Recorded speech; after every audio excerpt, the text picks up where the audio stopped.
Halo semuanya, hari ini kita akan membahas topik yang sangat dekat dengan kehidupan kita sehari-hari, yaitu interaksi manusia dengan lingkungan. Nah, kita akan belajar bagaimana kita hidup berdampingan dengan alam dan apa dampak tindakan kita terhadap dunia di sekitar kita. Selanjutnya di sini ada pengertian lingkungan. Apa itu lingkungan? Nah, singkatnya, lingkungan adalah segala sesuatu yang ada di sekitar kita. Lingkungan tidak hanya terdiri dari makhluk hidup seperti kita sendiri, melainkan ada hewan dan tumbuhan, tapi juga benda mati seperti air, tanah, dan udara. Semua unsur ini saling mempengaruhi kehidupan kita di setiap detiknya. Selanjutnya di sini ada jenis-jenis lingkungan. Lingkungan itu sangat luas, jadi kita bagi menjadi 3 kategori utama agar lebih mudah dipahami. Yang pertama ada lingkungan alam. Nah, jadi lingkungan alam adalah lingkungan yang murni ciptaan Tuhan, terbentuk tanpa campur tangan manusia. Nah, contohnya itu adalah gunung, sungai, hutan, dan laut. Selanjutnya ada lingkungan sosial. Ini tentang hubungan kita dengan sesama. Manusia adalah makhluk sosial, jadi lingkungan ini terbentuk di keluarga, sekolah, dan masyarakat.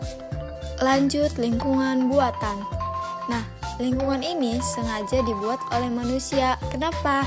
Karena untuk mempermudah hidup kita. Contohnya itu rumah untuk berteduh, jalan untuk transportasi, serta sawah dan jembatan.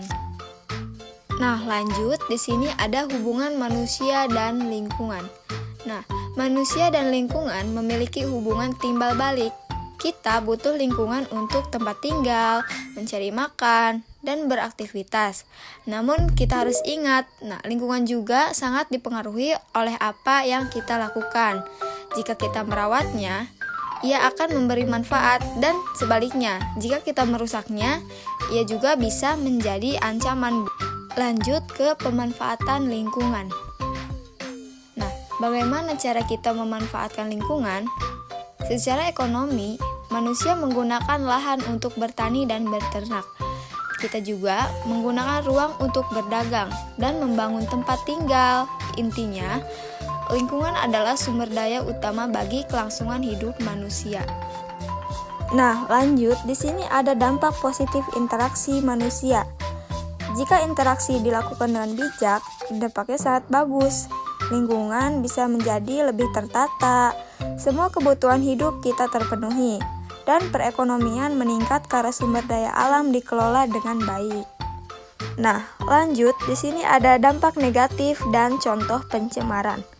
Namun, ada sisi buruknya jika kita serakah atau teledor. Interaksi yang buruk menyebabkan pencemaran air dan udara, penebangan hutan secara liar, hingga bencana alam seperti banjir dan longsor. Contoh nyatanya sering kita lihat. Sampah yang menumpuk di sungai, asap kendaraan yang menyesakkan, hingga limbah pabrik yang merusak ekosistem. Lanjut, cara menjaga lingkungan. Nah, kabar baiknya, kita bisa mencegah kerusakan itu.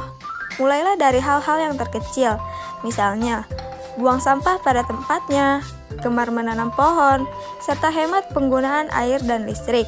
Kita juga harus punya prinsip untuk tidak merusak alam demi masa depan. Oke, baik, lanjut. Di sini ada peran siswa dalam menjaga lingkungan. Nah, sebagai siswa, kalian punya peran besar. Kalian bisa mulai dengan menjaga kebersihan ruang kelas, membantu merawat tanaman di sekolah, dan yang paling penting, tidak merusak fasilitas umum seperti mencoret-coret tembok atau meja. Lanjut, gotong royong dan lingkungan. Menjaga lingkungan akan terasa berat jika dilakukan sendiri. Itulah mengapa kita butuh gotong royong. Dengan bekerja sama, seperti melakukan kerja bakti desa atau membersihkan selokan bersama tetangga, lingkungan kita akan jauh lebih bersih dan sehat dengan lebih cepat. Baik, terima kasih. Mungkin hanya itulah pemaparan yang dapat saya paparkan. Jadi untuk kesimpulannya yaitu sebagai penutup, ingatlah bahwa manusia dan lingkungan saling membutuhkan. Nah, kita tidak bisa hidup tanpa alam. Oleh karena itu, tugas kita adalah memanfaatkan lingkungan dengan bijak dan tetap menjaganya agar tetap lestari untuk generasi mendatang.